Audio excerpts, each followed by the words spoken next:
Hey everybody, it's April, and today I just want to remind you that sometimes you have to push yourself away from the desk and do a plank, and that's what I'm doing right now. So I'm going to start on my hands and then switch around a little bit.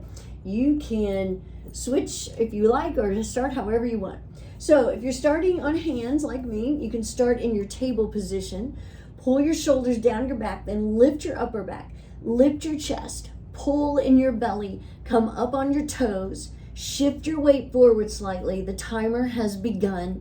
And then remember, you're going to do all of that again. So I'm pressing into the floor again, separating my shoulders, really broadening my upper back, pulling in my belly again, pressing my heels back, and tightening up my glutes. And you know, when you tighten up your glutes, that really helps you engage your abs that much more. And then I think about constantly pulling in my belly, like somebody's punching you in the stomach.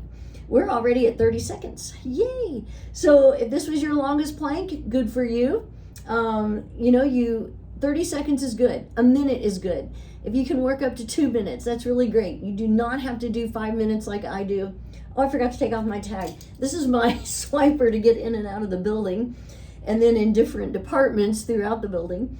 So I just leave it on all the time. Otherwise, I would get trapped in one area and not be able to get out. So also, just so you know, 1 minute, I'm going to switch to my forearms. I really am at the office today.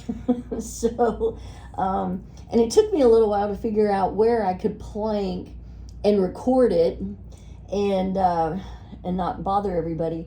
And then I found I have 2 areas in my office where I can do them, and this is one of the areas. Anyway, so, sometimes we get so involved when we're sitting at our desk that we forget to get up and walk around, or get up and do a plank, or whatever it is that we're doing, or just to get some activity in your day.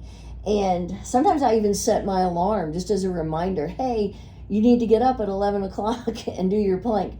Today I missed it, and so I said, you know what, I still have time before I go to lunch, so I'm going to do a plank. So here we are, we're coming up on 2 minutes, still have a few more seconds, and here we are. So I'm going to switch to side plank, actually, on my hands. Side plank's one of my favorites, in case you didn't know.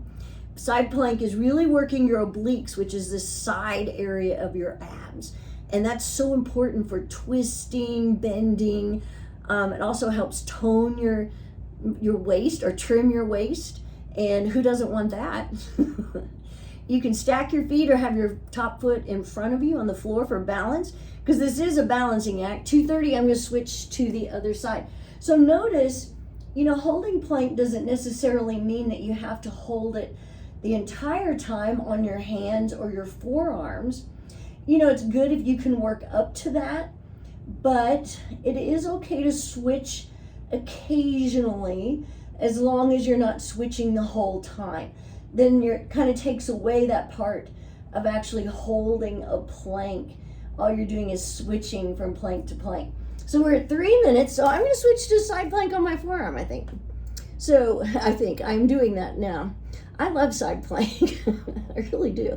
So if you're on your forearm, make sure you stay lifted out of this bottom shoulder. It's real easy to collapse. And one of the things you can do is by lifting your hips up, press the sole of your bottom foot toward the floor. Lift and reach with that top arm. That's going to help make you feel lighter. Maybe not light, but lighter. Oh, we're at 3:31. I'm going to switch to the other side. Lifting my hips again, reaching with that top arm. Holding, breathing, thinking about all the great things I'm doing by getting away from my desk for a few minutes. So, again, even if you plank for 30 seconds, it's just that reminder to get away from your desk for a little bit. And not, when we sit at our desk all day, it ends up, we're at 4 minutes, so I'm going to come back to my forearms. It's just so bad for your posture. You start rounding, you just start getting soft, and you're not doing anything cardiovascular. And that's one of the things I love about plank, is not only am I toning and strengthening, I also get my heart rate up. I mean, I can feel it, and I start even perspiring a little bit. I'm not sweating profusely. However, if I was outside today, I would. It's in the 90s where I am. And it would, if I had on too much, like a sweater, I would obviously be sweating then. So I'm going to turn this way just a little bit. So sometimes, again, set your alarm on your phone. Give yourself that time to get up away from your desk, have some movement, do a plank. Maybe you can even coerce a coworker into planking with you. I never have luck with that. We're at 5 minutes. I'm going to finish off on my hands. So that means my arms are going to shake a little bit.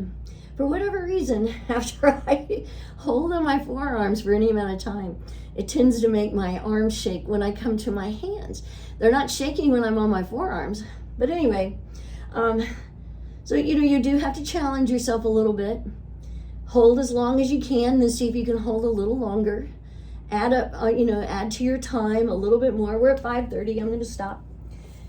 And also just make that appointment in your calendar that you plank. If you're not going to do it every day, try to do it several times a week. And you're going to notice a difference. I promise you will notice a difference, and you're going to feel so much better. Have a great day.